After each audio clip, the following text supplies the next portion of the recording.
Catherine POV. Arcos, hintay! Malakas sa sigaw ko kay Arcos. Ang bilis kasi niya maglakad. Alam naman niyang maliit ako kumpara sa kanya, kaya nahuhuli ako sa paglalakad niya. Catherine, mahuhuli tayo sa pagpasa ng project natin. Baka umuwi agad sila, ma'am. Pagmamadaling sabi niya sa akin, lumingon siya sa akin at pinuntahan niya ako sa aking pwesto. Saka ako inalalayang lumakad. Sabay na kami naglalakad ngayon. Alam mo namang maliliit ang mga binti ko, Arcos. Kasalanan ko bang maliit akong babae?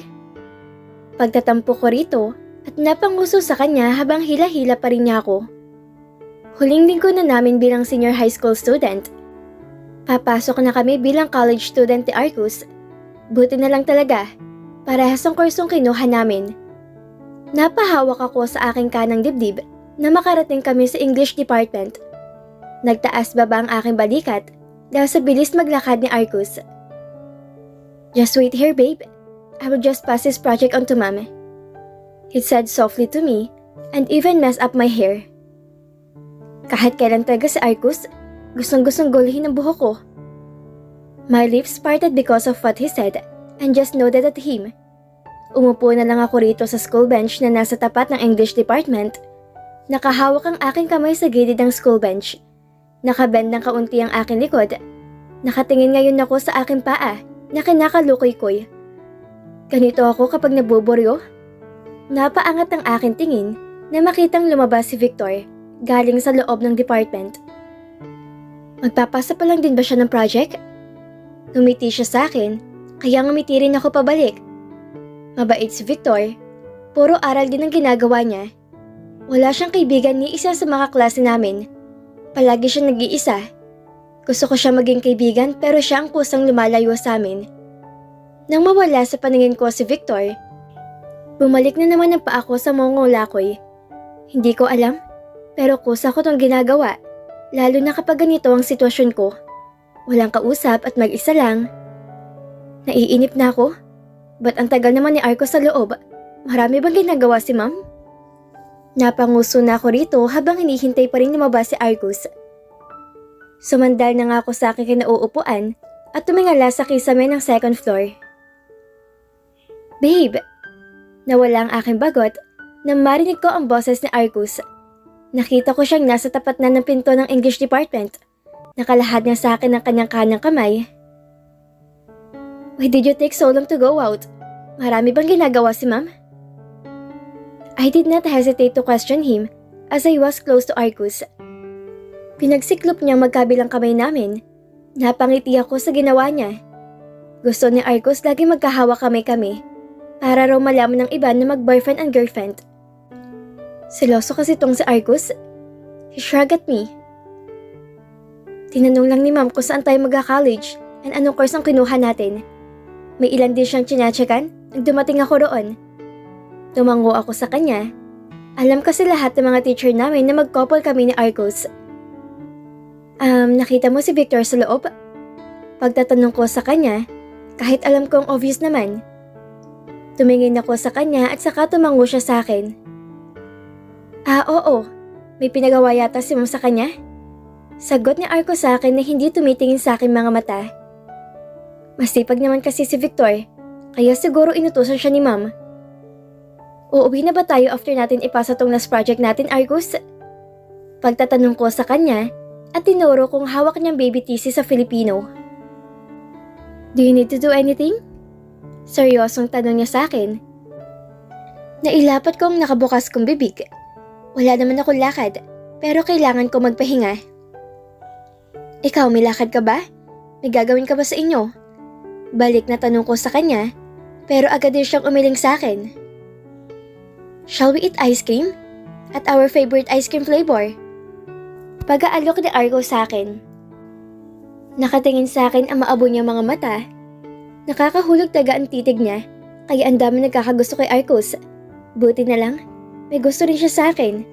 Gwapo na, matalino pa. Complete package na. Sige, basta treat mo ha. Pagsuko ko sa kanya. Saglit lang naman siguro kami. Ma'am, thank you po. Masayang sabi ko na teacher namin. Favorite teacher kong Filipino subject namin. Matanda na siya pero magaling siya magturo. Kaya di ka mababagot sa subject niya. Ingat kayo, Arcos and Catherine. Congratulations ulit at graduate na kayong dalawa. Sana tumagal pang relasyon nyo. Masaya niyang sabi sa amin ni Arcos at kumaway pa siya. Natutuwa kasi siya sa amin ni Arcos. Kahit magnobya at nobya kaming dalawa, di raw namin pinababayaan ng pag-aaral namin. Hindi niya alam na hawaan lang ako ni Arcos sa pag-aaral niya. Strawberry ice cream, babe. Tiningala ko si Arcos at tumango sa kanya. Maraming chocolate syrup. Pahabol kong sabi sa kanya. Sana narinig niya. Umalis kasi agad. Napakapit ako sa gilid ng table na maramdaman kong sumakit ang aking dibdib. Pumipintig to dahil sa sakit. Kinagat ko ang aking ibabang labi para mapigilan kong mapadaing ng malakas. Bakit ang tagal mawala ng kirot na nararamdaman ko? Hindi ko pa naman dalang gamot na iniinom ko. Kahit nasasaktan ako, nagawa kong buksan ang dala kong sling bag. Kinuha ko ang baon kong tubig. Uminom ako hanggang maramdaman kong guminhawa ng aking pakiramdam. Kailangan ko na yata magpa-check up ulit. Hindi yata nakukuha sa gamot ng iniinom ko. Tinapi ko ng mahinang aking dibdib. Umayos ka, wag dito. Kausap ko sa aking sarili. Are you okay, babe? Nataranta ko na may magsalita sa akin tapat. Nakita ko ang tray sa table namin. Si Arcos. Narinig kaya niya? Inayos ko lang yung blouse ko, Arcos. Akala ko kasi may dumi. Palusot ko sa kanya. Wow! Buti na lang narinig mo yung sinabi ko na damihan ng chocolate syrup. Pag-iba ko sa aming usapan at kinuhang strawberry ice cream ko. Thank you, babe. May Arcos sa treat mo. Masayang sabi ko sa kanya at nilantakan na tong ice cream sa harap ko. Ginulo ni Arcos ang buhok ko at ngumiti ng napakalaki. Gagawin ko ang lahat para sa'yo, Catherine. Ikaw ang buhay ko. Nakita kong umupo na rin siya sa harap ng silya ko. Nakangiti pa rin siya habang kinakain na rin ang kanyang ice cream. Hindi ko alam kung makikita ko pang ngiti mong yan. Hindi ko alam kung paano ko sasabihin ng tungkol sa akin. Sa ngayon gagawin kong lahat para talunin to na hindi mo nalalaman. Ngumiti ako sa kanya at sinubuan ng aking ice cream. Mahal din kita, Arcos. Sobra pa sa sobra. Ma? Tawag ko kay Mami na makauwi ako galing paglabas namin ni Arcos. Catherine, are you okay, princess? Nag-aalala niyang tanong sa akin. Dahan-dahan akong tumango sa kanya. Inatake ako kanina, Mami. Umupo ako sa isahang sofa namin. Buti na lang na wala rin po agad na makainom ako ng tubig. Baka sa mata niya ang pag-aalala sa akin. Lumapit siya sa akin at hinawakan ng aking dalawang kamay. Is the pain troubling, princess? She asked me a worried question. Even his mommy doesn't show it to me. I know she cares deeply about me. Umiwas ako ng tingin sa kanya. Binasa ko ang aking ibabang labi dahil ramdam kong nanonoyo na to dahil sa nervyos na nararamdaman ko. Dahan-dahan akong tumango kay Mami. Ma'am, sure po bang effective yung gamot na tinetake ko po? Tumango ito. Hindi ako naniniwala, pero imbes na gumaling at malusaw ang bukol ko, mas lumalala pa yata tong sakit na nararamdaman ko. Habang tumatagal, lalong sumasakit ang pagkirot sa aking dibdib at tumatagal na rin ang pagkirot nito. Hindi katulad nung unang nalaman kong sakit na to. That's what our family doctor prescribed, princess. Doc has been taking care of us for a long time. Kaya naniniwala kami ng daddy mo na kayang maluson ng gamot na reseta niya para sa'yo. Pagpapaliwanag ni Mami sa akin at hinaplos niya na marahan ng aking palad. Research about my illness. If I can't by taking my medicine and maging stage 2 tong sakit ko, ma'am. Napalunok ako dahil sa kabang nalaman ko about sa akin nabasa. Aalis din ang dibdib ko, ma'am. Aabot tayo sa surgical operation. Wala akong gana kong sabi sa kanya. Napasubsob ako sa tiyan ni Mami. Yakap-yakap niya ako at hinahaplos ang aking likuran. No! Mawawala yan, princess. Malulusaw yan, okay? Trust me and your dad, okay? Gagaling ka. Lalabanan natin yan.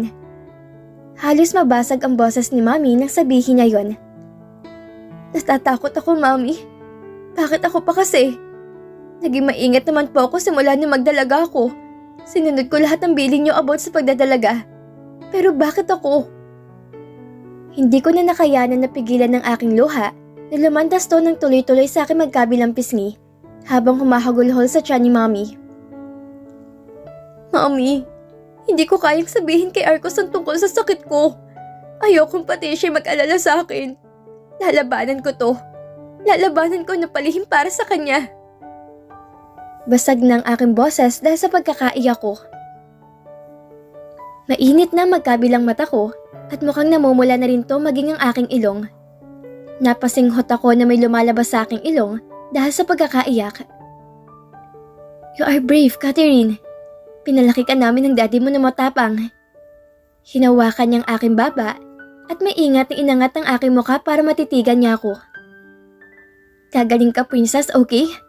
Kakayanin natin yan kahit ano pang mangyari. Kahit iwaldas namin ng pera para sa pagpapagamot mo. Ilalaban ka namin ng daddy mo. Matapang na lahat ni Mami sa akin at maging ang mukha niya tumapang na rin. Lalaban tayo, Catherine. Ang huling salita ni Mami na paulit-ulit na ume-echo sa aking isipan. Lalaban kami. Lalaban ako ang sakit na to. Uminom ako ng tubig pagkatapos kong nunukin ang 2 tabletang nireseta sa akin. Uminom na rin ako ng vitamins upang lalong lumakas ang resistensya ko. Hindi ako magpapatalo sa sakit na to. Malakas ako kagaya ng sinasabi nila, Mami. Umupo ako sa gitna ng aking kama. Nag-Indian sit ako rito at mahinang nanalangin. Naniniwala ako sa Diyos. Naniniwala ako naririnig niyang mga panalangin ng mga tao. Alam kong didinggin din niyang aking pinalangin sa Kanya. Nang matapos ako magdasal, itong vibrate naman ang aking cellphone. Lumitaw roon ang pangalan ni Arcos. Matagal na kami mag-boyfriend ng dalawa. Simula pagkabata magkakilala na kami. Pareho matalik na magkaibigan ang mga magulang namin. Magbarkada kasi sila nung college. Bata pa lamang kami ni Arcos, tinatak na nila sa isipan namin na kami ay para sa isa't isa. Kaya hanggang magkaisip kaming dalawa, iyon ang tumatatak sa amin. Sobrang opposite naming dalawa. Matalino si Arcos, pero average lang ako kumpara sa kanya. Friendly ako sa ibang tao, at siya ay malimit lang kung makipag-usap sa ibang tao. Bilang lang sa kanyang kamay kung sinong kakausapin niya at lalapitan. Sobrang mailap na tao si Arcos kumpara kay kuya niyang si Raven. Lastly, isa sa ayaw kong ugali ni Arcos ay napakaseloso niya. Maging ang kuya niyang si Raven, hindi nakakaligtas sa kanyang pagiging seloso. Kaya nga walang nakakalapit sa akin ibang lalaki. Pera na lang kapag mga pinsan ko. Nagbabibrate pa rin ang cellphone ko nasa side table. Hindi pa rin to tumitigil kahit ilang minuto nang nakalipas. Gusto niya makipag-FaceTime. Paano ko haharap sa kanya? Kung namumulit na mamagat ang mga mata ko dahil sa pag-iyak ko kanina. Baka magtanong pa si Arcos kung ano nangyari sa akin. Namatay ang tawag, nawala ang pangalan niya sa screen ng phone ko. Nakahinga na rin ako na maluwag, pero bumalik ulit to na mag-vibrate na naman. Ayaw ni Arcos tumigil. Anong sasabihin ko sa kanya? Kinuha ko na to sa aking side table at tinitigan hanggang mamatay ulit ang tawag ni Arcos. Huwag ka na ulit tumawag, please. Pipingdalangin ko sa aking cellphone. Umalo ng aking lalamunan nang umilaw ulit ang hawak kong cellphone, pero di na FaceTime ang gusto niya. Isang text message ang pinadala niya sa akin. Are you asleep, babe? Sleep tight, babe. I love you forever and forever. Catherine, my future wife. I wish you dream of me. Ang akala kong isang text message lang na galing sa kanya ay may sumunod pa. Because of you, I have changed the way I look at other people. I'm also smiling at others. You changed me, babe. I will do everything I can to last the two of us. You are just for me and nothing else. Pinagsalikop ko ang aking mga kamay at nasa gitna nito ang hawak kong cellphone. Nag-uumpisa na namang tumulong ilang luha ko sa aking mga mata. Hi po, Tita Carmel. Good morning po. Si Catherine po. Napahinto ako sa paghakbang pababa ng bahay namin na marinig ang boses na yon. Ang boses ni Arcus. Nasa kwarto pa niya Arcus iho, pero pababa na rin si Catherine. Bihis na bihis ka yata. Saan ang punta niyo ngayon? Napakunot ang aking noo at naguguluhan sa kanilang usapan. Nakabihis si Arcus? May pupuntahan ba kami na nakalimutan ko? Kinagat ko ang aking kanyang kamay at pilit na inaalala kung may lakad ba kami ngayong araw. Wala talaga. Wala siyang sinabing may lakad kami ngayon. Nakakunot ng aking noo at pilit na inaalala sa aking isipan kung may sinabi ba talaga siya sa akin. Pero wala talaga akong maalala. Ako lang po, Tita Carmel. Pinapupunta po kasi ako ngayon ng advisory namin sa school. Ha? Pinapapunta siya ni Miss Reyes sa school? Para saan? Bakit di niya sinabi sa akin kahapon ng tungkol doon? Inayos ko muna ang aking sarili at pinakalma na parang wala akong narinig tungkol sa sinabi ni Arcus. Ngumiti akong bumaba sa sala namin at natanaw ko sa hamban ng pinto ng kusina si Arcus. Nakatayo siya roon habang may ngiti sa kanyang labi. Sa huling palapag ng hagdan, napalakas ang pagpatako roon na siyang lumikha ng malakas na ingay. Kaya napalingon sa akin si Arcus. Hi babe, anya sa akin at lumapit ako sa kanaroroonan ka.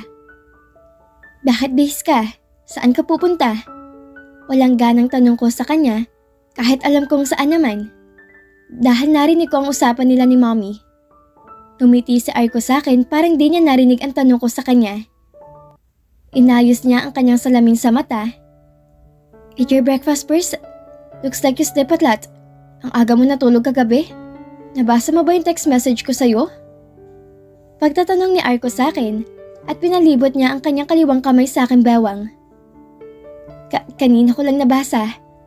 I lied to him. Nabasa ko kagabi ang text message niya. After nun, di agad ako nakatulog. Parang nakalutang ang isipan ko sa buong gabi. Di ko na nga namalayan kung anong oras na makatulog ako kakaisip. Ngumiti na naman siya sa akin at nawala ang mga mata niya dahil doon. You look really tired from where we went yesterday. Ang aga mo kasi akong tinulugan kagabi. Di tuloy tayo nakapag-FaceTime. Malambing niyang sabi sa akin. Dinala ko ni Arcus sa dining namin. Nakita ko roon si Mommy na busy maghiwa ng mga gulay. Good morning, Princess. Bati niya sa akin. Masaya ang aura ni Mommy ngayon. Ano kayang meron? Good morning din po, Mommy. Nasa work na po ba si Daddy? Pagtatanong ko sa kanya, busy pa rin siya magbalat at maghiwa ng mga gulay. Nakita kong tumango siya sa akin. Pinapo ako ni Arcus sa dining chair namin. Pagsisilbihan kita ngayon, babe. Bulong ni Arcus sa akin, pero sapat para marinig ko. Hindi na siya nahihiya kay Mommy. Napailing na lang ako sa kanya habang kumukuha siya ng malaking bowl, kutsara at baso. Nailapag niya yon sa aking harapan. Sunod na tinungo niya ang refrigerator namin. Kinuha niya roon ang fresh milk at cereals ko. Napatingin ako sa gawin ni Mommy. Nakangiti itong nakatingin kay Arcus. Botong-boto talaga sila kay Arcus. Ay boto rin sa akin, ang Mommy ni Arcus.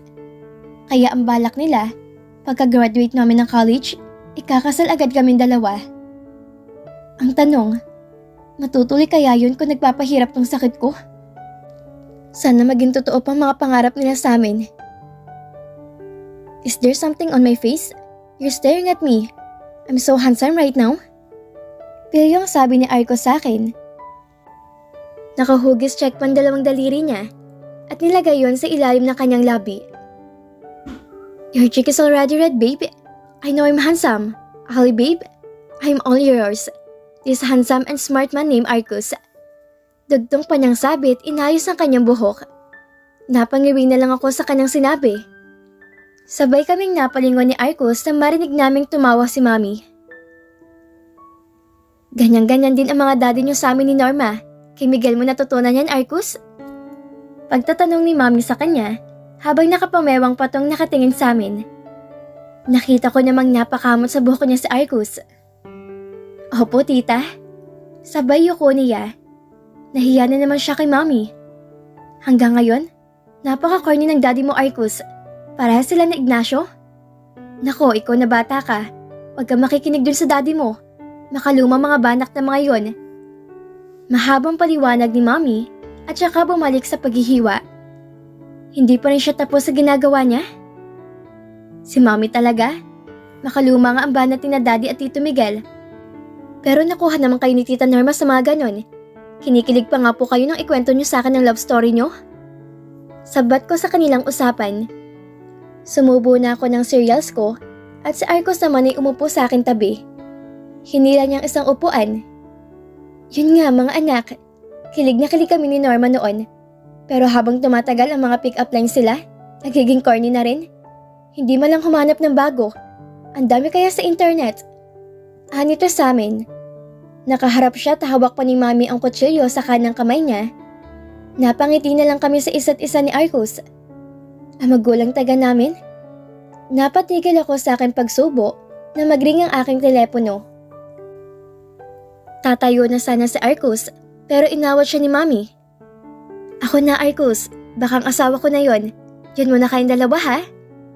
Tumango kami sa kanya at parang sinisindilan ng asin si Mami nang lumakad to palabas ng dining. Kinikilig pa rin taga siya kay Daddy. Corny raw ang banat. Nakita kong sumilip sa kanyang wristwatch si Arcos. May pupuntahan pa nga palang isang to. Late ka na ba? Anong oras ka ba pinapupunta ni Mrs. Reyes sa school? Pagtatanong ko sa kanya, habang hindi inaalis ang tingin sa mukha ni Arcos. 9:00 babe. Tumingin ako sa likuran ko kung nasaan nakasabit ang orasan namin dito sa dining. 15 minutes na lang bago mag 9 o'clock na. Lumakad ka na Arcos.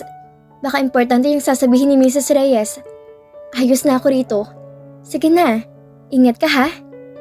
Ngiting sabi ko sa kanya, pero sumimangot siya sa akin. Hatid mo ako sa gate nyo?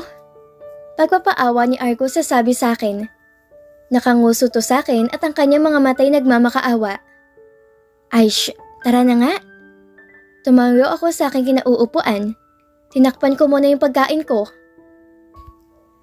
Mom, ihahatid ko lang po si Arcos sa labas. Pinagayway ni Mami ang kamay niya sa akin at kilig na kilig sa kausap niya sa telepono. Si Daddy na naman sigurong kausap ni Mom. Anay ako at umiling. I got to go, babe.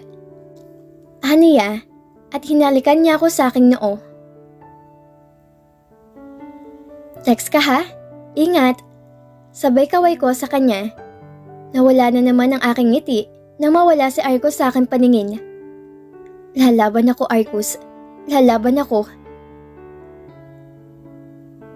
At dito na po nagtatapos ang unang kabanata ng ating kwento. At sana'y muli niyo po akong samahan sa mga susunod pang kabanata na ibabahagi ko sa inyo. Maraming salamat po at ingat po tayong lahat.